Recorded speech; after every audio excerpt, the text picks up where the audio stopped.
Assalamualaikum warahmatullahi wabarakatuh. Alhamdulillahi rabbil alamin. Wa bihi nasta'inu ala umurid dunya waddin. Wassalatu wassalamu ala asyrafil mursalin Sayyidina Muhammadin wa ala alihi wa sahbihi ajma'in. Subhanaka la ilma lana illa ma 'allamtana innaka antal alimul hakim. La haula wa la quwata illa billahil aliyil. Kaum muslimin muslimat jemaah salat subuh rahimakumullah. Di dalam sebuah hadis baginda Rasulullah sallallahu alaihi wasallam menyampaikan, yaitu kerugian orang-orang yang cinta dunia. Jadi mudah-mudahan bapak-bapak dan ibu-ibu kita tidak tergolong orang yang cinta dunia. Yang dimaksud dengan cinta dunia ini bukan orang kaya, bukan orang pejabat aja. Malah orang miskin pun ada yang cinta dunia. Bagi siapapun yang mencintai dunia, maka dia itu adalah orang yang rugi. Oleh karena itu kita hindarilah daripada mencintai dunia. Qala Rasulullah sallallahu alaihi wasallam, man asbaha, barang siapa bersubuh-subuh, arti mulai dari subuh jam 3, jam 4 udah mulai cinta dengan dunia. Wad dunya akbaru himmihi, yaitu dunia itu yang menjadi idamannya. Jadi orang-orang yang bangun tidur bukan sembahyang yang dicintainya, bukan ibadah, bukan zikir yang dicintai, tapi dunia yang cintainya. Kadang-kadang buka pintu tanpa ada salat, tanpa apa ada, dia langsung mencari duit, mengumpulkan uang demi uang saja. Dia lupa bahwa apa yang ia kumpulkan ini, bapak-bapak, tidak ada manfaatnya setelah dia meninggal nanti, kalau tidak dipergunakan secara baik. Banyak kita lihat kadang-kadang orang yang subuh-subuh terlalu cinta dengan dunia. Tidak tahu dia bahwa waktu subuh itu adalah salat. Di mana di dalam Quran juga Allah menjelaskan, idza nudiya lis salati min yaumil jumu'ati fas'au ila zikrillah wa zarul bai'. Apabila kamu sudah dipanggil untuk mendirikan salat, baik itu salat zuhur, asar, maghrib, isya dan sebagainya, sudah dipanggil, fas'au ila zikrillah, segeralah pergi ke masjid. Ingatlah dengan Allah bahwa kita ini adalah milik Allah ini. Dan kita ini ibarat orang berdagang, bapak-bapak dan ibu-ibu. Kalau kita pergi berdagang merantau ke tempat lain, kita nanti akan satu masa kita akan kembali ke kampung halaman. Kalau kita nanti mencari harta tidak ada, hanya katakanlah harta yang kita cari itu ada harta yang tidak bermanfaat, kita balik nanti kosong, rugi kita. Jadi selama kita di dalam perantauan, di dalam perjalanan ini, kita carilah harta yang terbaik. Baik itu orang kaya, baik itu pejabat, baik siapapun dia. Kalau dia merasa dirinya manusia, dia berpikir dia ini, usulan ini, perintah ini adalah untuk manusia, Pak. Kalau binatang kaki 4 itu dia tidak berpikir, memang tidak ada akal dia. Jadi kalau manusia itu maksudnya diberi petunjuk lebih dulu sebelum kita meninggal, kita sudah diberi peringatan. Idza nudiya lis salati min yaumil jumu'ati fas'au ila zikrillah. Lekas segera kamu bila panggil salat. Itu apalagi ada salat subuh itu, as-salatu khairum minan naum. Salat itu lebih bagus daripada tidur. Ini sudah ada pemberitahuan, kita sudah diberitahu ini. Tapi kita tak heran, maka kita termasuk orang rugi. Biar dia pejabat, biar dia apa saja pangkat jabatan kedudukannya, walau orang kaya, kalau dia tidak menghiraukan dengan panggilan, maka dia orang rugi. Walau dia miskin, tukang gerobak, tukang becak, tukang apapun dia, bila dengan panggilan dia segera pergi ke masjid untuk mendengarkan, untuk beramal beribadah, itulah orang yang beruntung, Pak.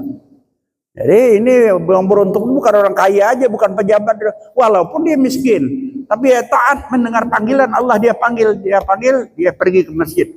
Nah, inilah orang beruntung. Kalau rezeki itu tidak usah kita pikirkan betul, itu Allah saja, min Allah. Sudah Allah dijamin. Wa ma min dabbatin fil ardi illa 'ala Allahi rizquha. Tiap-tiap yang melata di bumi, kata Allah, aku jamin.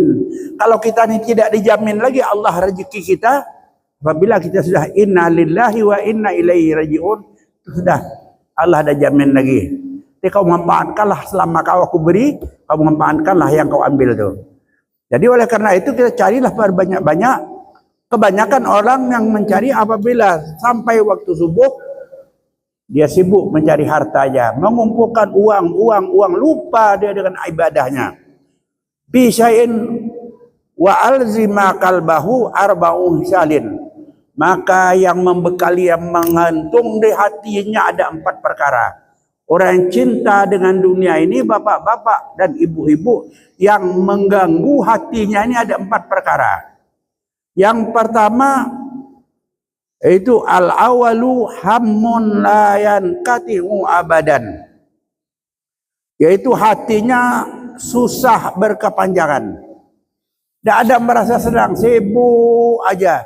Orang pergi ke masjid, dia pergi belanja, pergi berjualan nih. Berhentikanlah dulu berjual tuh. Tunggu aja. Selesai sembahyang, fa idza qudiyatis salah fantasiru fil ardi wabtahu min fadlillah. Kalau selesai kau salat, assalamualaikum warahmatullah, assalamualaikum warahmatullah, pergilah kau mencari rezeki sesuai dengan kemampuan kau. Di bidang apa kerja kau? Kalau kau pegawai silakan, kalau kau pengusaha silakan, kalau kau petani silakan, nelayan silakan, terserah dengan apa yang telah kita kerjakan. Carilah rezeki, insya Allah, Pak. Burung, Pak, burung pagi-pagi dia terbang itu dari timur ke barat dengan tembolokannya kosong nih. Kira-kira apa yang dicari burung nih? Tapi kalau dia balik nanti sore itu temboloknya kenyang nih, udah berisi semua nih. Aku jamin, kata Allah, apalagi manusia yang punya akal, punya pikiran ini. Asal kita mau berusaha aja. Berusaha aja, insya Allah Allah beri. Kadang-kadang kalau banyak sedikit itu biasa, Pak. Yang sudah aturan. Sedang kita punya anak aja. Kalau kita punya anak, 2 kah, 3 orang kah, 4 orang kita punya anak. Itu kadang-kadang ada perbedaan yang kita berikan, Pak. Kadang itu memang disengaja, kadang itu tidak sengaja kita berikan. Begitu lagi Allah, apalagi banyak. Kadang-kadang diberi Allah sombong bahwa akulah orang paling kaya. Dia lupa bahwa kaya itu ada pinjaman sementara. Karena sombong dia terlalu angkuh, ditenggelamkan Allah ke dalam perut bumi. Selesai sudah. Jadi kita nih kalau kita pun kaya jangan sombong lah. Kita sama-sama aja. Kita datang dulu sama, Pak. Kembali pun sama. Datang kita dulu tak ada yang bawa pakaian, tidak ada bawa duit, Pak. Tak ada surat tanah, tak ada. Semua telanjang datang semua. Laki-laki, perempuan, pejabat kah? Orang nomor 1 kah? Orang nomor terakhir kah? Sama pada telanjang datang. Nanti jika kita inna lillahi wa inna ilaihi raji'un, sama aja, Pak. Mana kebun kau, mana harta kau yang banyak? Tinggal. Tidak ada lagi kebanggaan bagi kita, Pak. Tinggal kita mempertanggungjawabkan aja. Harta yang banyak itu akan kita pertanggungjawabkan. Akan kita pertanggungjawabkan di hadapan Allah. Wa an malihi min ainak tasabahu wa fima ampakahu. Harta itu di mana kau dapat? Betulkah dari duit gaji kau? Betulkah dari usaha kau? Kadang-kadang dengan merampok dan sebagainya, dan korupsi dan sebagainya, kita akan dilaknat oleh Allah, Pak. Nah ini oleh karena itu kita harus sabar. Kalau kita miskin, Nabi juga bukan tidak diuji oleh Allah. Hai Muhammad, kata kalau kau jadi orang kaya aku beri. Di Mekah ini kata Allah, bukit-bukit dan kerikil-kerikil jadi emas, ambillah, bikinlah gudang sebanyak-banyak. Nak 1000 kah gudang, bikinlah. Aku berikan kepada kau, ambillah semua. Tapi apa kata Nabi Muhammad? Tidak ya Allah, aku cukup kenyang sehari, lapar sehari. Bila aku kenyang ya Allah, hari ini aku bersyukur kepada Allah. Nabi Muhammad diberikan oleh Allah kekayaan. Kalau kau mau silakan, bikin gudang 1000 banyak gudang. Bikin 2000 kah gudang, ambil gunung-gunung, bongkar jadi emas. Tapi Muhammad tidak mau, lah ya Rabbi, tidak ya Allah. Aku cukup kenyang sehari, lapar sehari. Bila aku kenyang, aku bersyukur. Bila aku lapar, aku sabar. Makanya Nabi Muhammad itu sayang, wa yuhibbul fuqara wal masakin wa yajlisu ma'hum. Dia pemimpin orang nomor 1 dunia, Pak. Dia cinta kasih sayang kepada fakir miskin. wa yajlisu ma'hum, dan suka duduk bersama-sama dengan orang fakir miskin. Kalau sekarang ini adalah kira-kira dalam pejabat tinggi-tinggi itu duduk makan sama-sama dengan fakir miskin, tidak mau Pak. Nah miskin gitu gaduan ini para, karena para lagi tidak diberikan roti halau orang Pak. Nah jadi ini, tapi kalau Nabi Muhammad orang yang paling nomor satu di dunia Pak, dia sarjananya Pak satu, cuma di dunia cuma satu yang punya sarjana yang tidak ada yang pada dunia yang lain. Kalau kita ini Pak ya, yang kuliah di sana ini balik kita nanti sarjana ini sarjana ini, Al Muhammad tuh langsung didetail. Misalkan apa sarjana yang untuk dia? Al-Amin.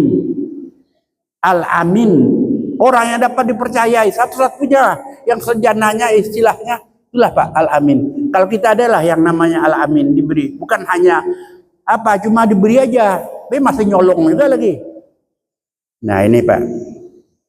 Jadi ini hubbud dunya ini bagaimana kalau hubbud dunya?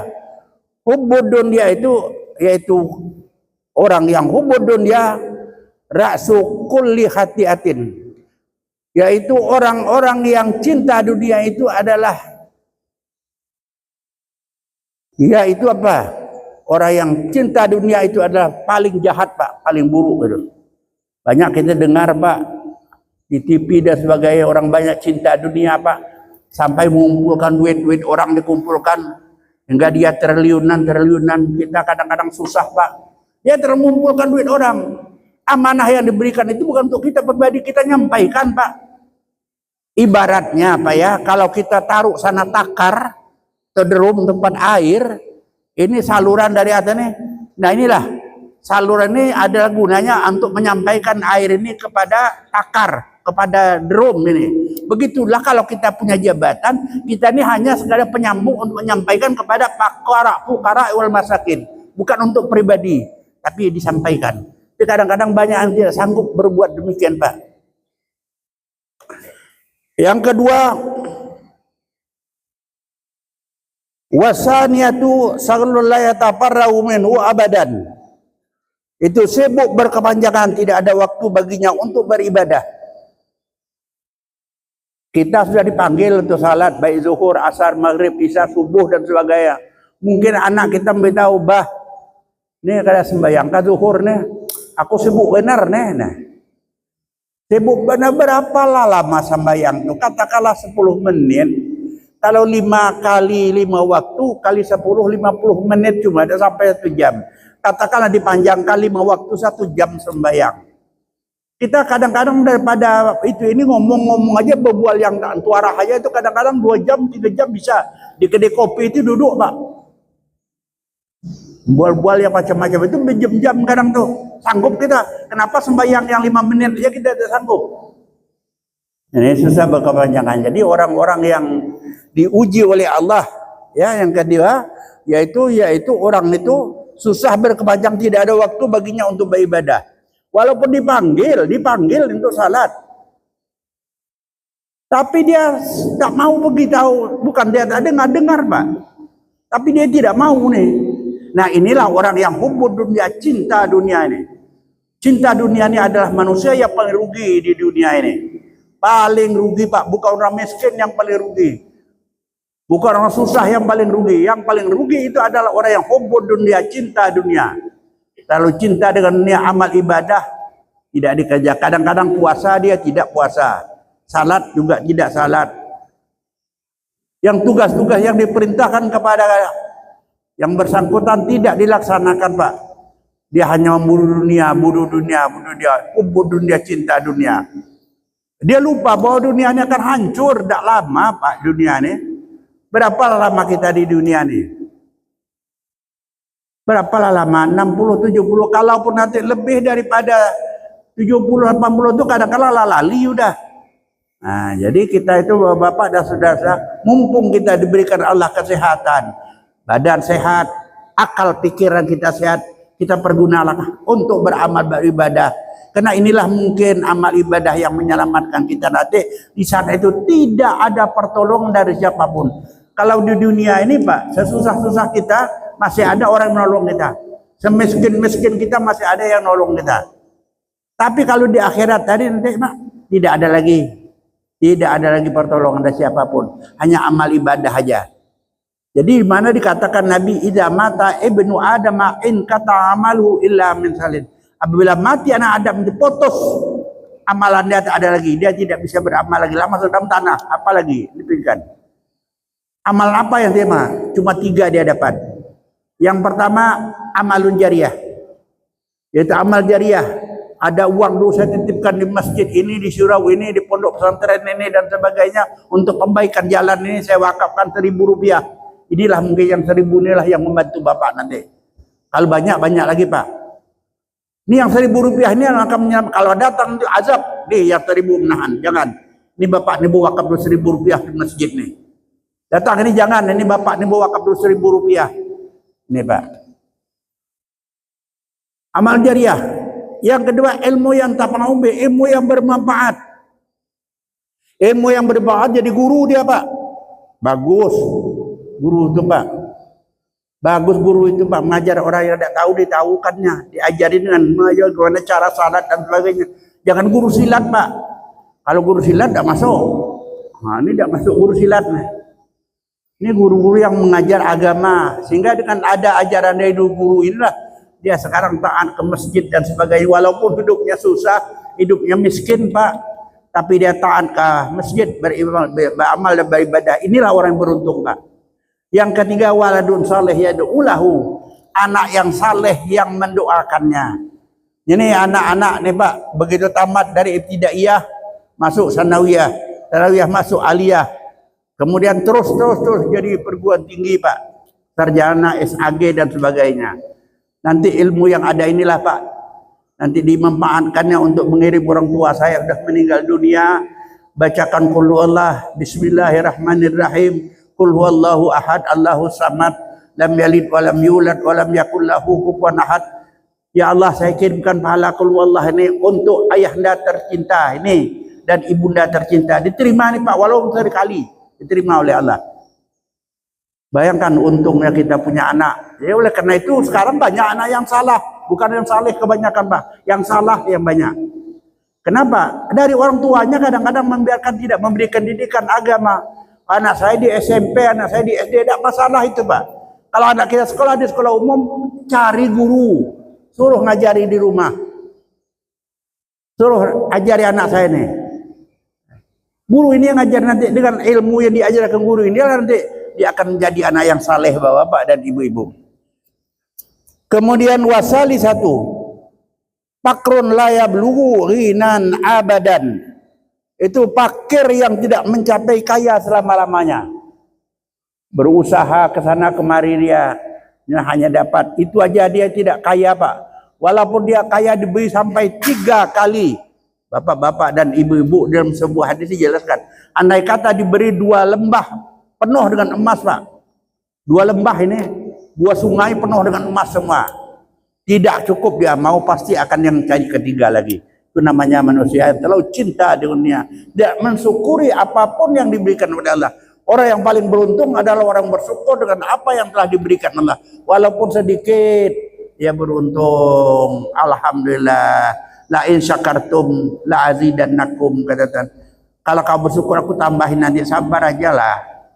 Banyak orang miskin dulunya Pak, banyak orang yang miskin dulunya dari keturunan-keturunannya miskin, tapi dia ini taat, beramal, beribadah kepada Allah, berdoa, dia minta kepada Allah, Allahumma in kana rizqi fis sama' fa'anzilhu, ya Allah jika ada rezekiku di langit tolong kau turunkan, wa in kana fil ardi fa akhrijhu, jika di dalam bumi tolong kau keluarkan, wa in kana fil bahri fa atli'hu, jika di dalam laut tolong kau naikkan, wa in kana ba'idan faqarribhu, jika dia jauh tolong kau dekatkan, wa in kana qalilan fakasyirhu, jika sedikit tolong kau banyakkan, rizqan halalan thayyiban, dengan syarat rezeki yang halal lagi baik. Insyaallah dengan doa ini Allah beri Pak. Nah ini, jadi syukur walaupun kita tidak banyak, tapi kita tamat beramal, beribadah, insyaallah inilah nanti yang akan menyelamatkan kita. Di saat kita telah masuk ke liang lahat nanti Pak, kita tinggal berdoa menerima. Inilah syukur aku, walaupun aku dulu susah beli beras 1 kilo sehari, tapi taat beramal beribadah kepada Allah, aku diselamatkan Allah. Malaikat-malaikat membantu Pak. Nah kita nanti begitu masuk kita ditanya, marab buka, siapa Tuhan kau? Wa man nabiyuka, siapa nabimu? Ditanya semua, wa ma qiblatuka, wa ma ikhwanuka. Ditanya bahasa Arab Pak. Bapak nanti ibu jawab harus bahasa Arab. Aku tak pandai Pak Haji bahasa Arab. Maka ada suatu sekolah agama. Tapi kena taat beramal beribadah kepada Allah. Amal ibadah ini yang jawab. Bukan kita ini Pak. Amal ibadah kita yang menjawab. Marab buka. Allahu Rabbi. Siapa Tuhan kau? Allah Tuhanku. Wa ma qiblat wa ma nabiyuka, siapa nabimu? Muhammadun sallallahu alaihi wasallam. Dijawab amal ibadah yang jawab, bukan kita yang jawab Pak. Ini untungnya kita beramal beribadah. Kalau kita tak ada beramal beribadah, siapa yang jawab? Tak ada yang jawab. Dipukul kita, dipukul Pak. Mulai masuk kubur aja dah mulai diazab oleh Allah. Nah, jadi kita kalau sekarang nih kenapa? Itu adanya nama rukun iman Pak.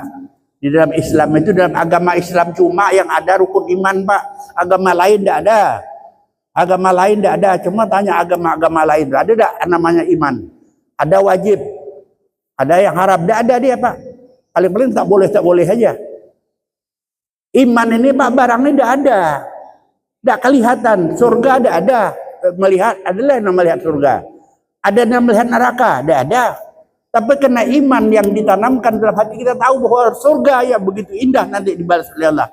Kalau neraka itu sebegitu azab yang diberikan oleh Allah. 1000 kali Pak panas api dunia ini baru sama dengan api neraka. 1000 kali, coba bayangkan. Berapa panas api dunia ini? 1000 kali api dunia ini baru sama dengan api neraka Pak. Nah, ini nanti tempat-tempat orang yang tidak mensyukuri nikmat yang diberikan Allah. Nah. Warabi, dan yang keempat amalun muntahahu abadan, yaitu yang keempat orang yang suka mahayal, tidak berujung, tidak berkesudahan.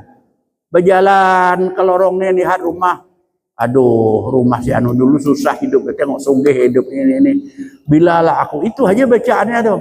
Pergi sana, bukan ke masjid, bukan bersyukur dengan kita. Jangan melihat berikan orang Allah kepada mereka, tapi lihat di apa yang berikan Allah kepada kita. Wa in ta'uddu nikmatallahi la tuhsuha, kata Allah. Aku berikan kau nikmat, tak bisa kau menghitungnya. Kenapa kita tidak bersyukur? Bapak-bapak dan ibu-ibu, di mana Allah memberi nikmat saya yang begitu banyak? Coba bapak-bapak berapa lama di masjid ini? Adalah kira-kira setengah jam. Coba bapak hitung mulai masuk nanti besok nih, mulai masuk ke masjid sampai pulang keluar, bapak hitung berapa napas bapak yang masuk keluar.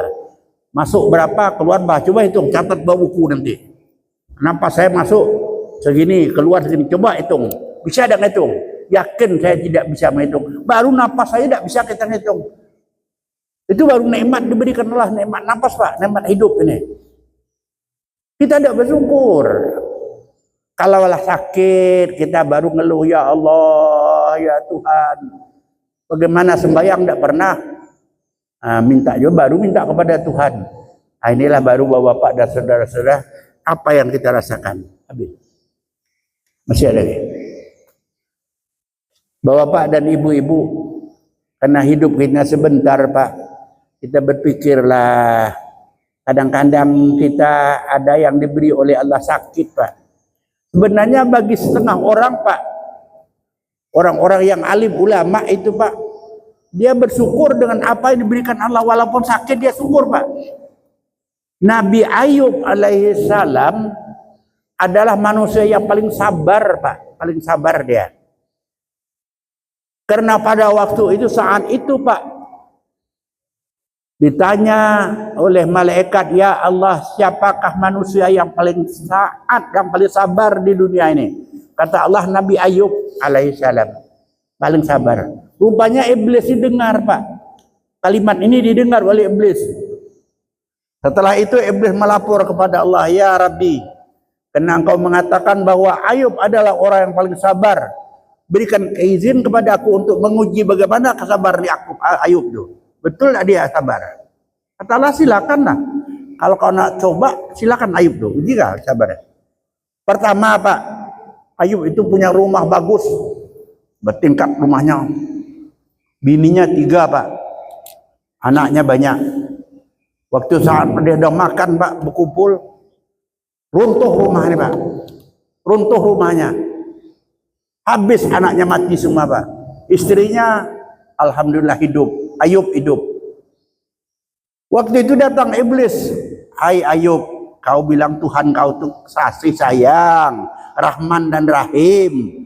Itu Tuhan kau. Coba kau tengok di kampung kita ini ada yang kena azab banyak kau. Anak kau habis mati. Itu juga Tuhan yang kau sembah.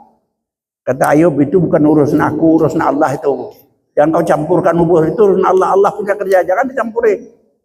Hidup mati itu punya urusan Allah, terserah kepada dia lah. Terus Ayub ini Pak, tidak mampu iblis menggoda. Yang kedua, iblis mohon lagi, ya Allah, berikan kesempatan aku goda lagi Ayub. Ditiupkan kepada Ayub nih sejenis penyakit gatal.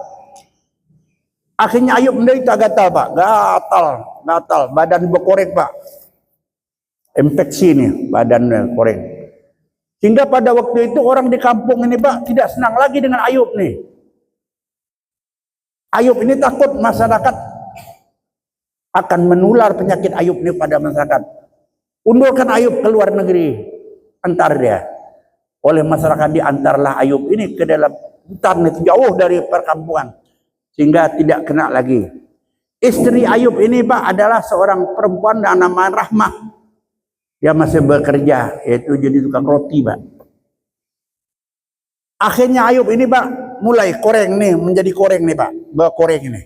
Badannya dimakan oleh ulat, lebah ulat badannya. Lalu orang-orang datang, hai Ayub, kau bilang Tuhan kau pengasih penyayang.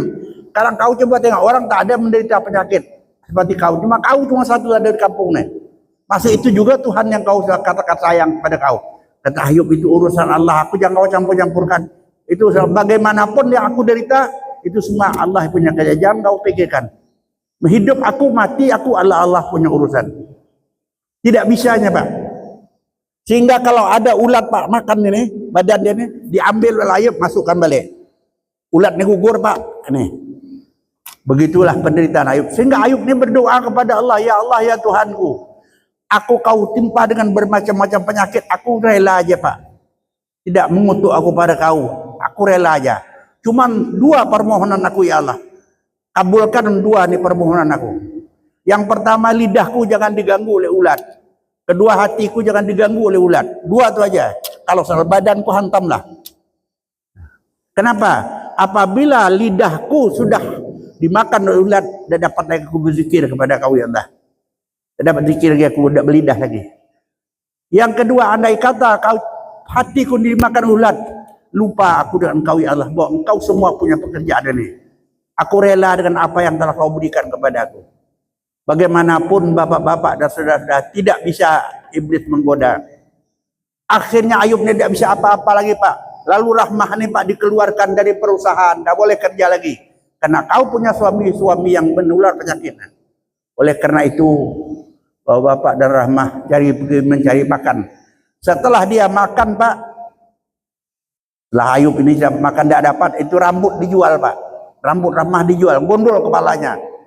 Dibawa balik, belikan roti, berikan. Ayub bertanya, dari mana kau dapat dari Rahmah makanan kau bawa? Aku nih, kata Rahmah secara jujur, aku kasih sayang kepada kau walau kau menderita. Bagaimana kalau perempuan sekarang ini seperti itu Pak dengan lakinya?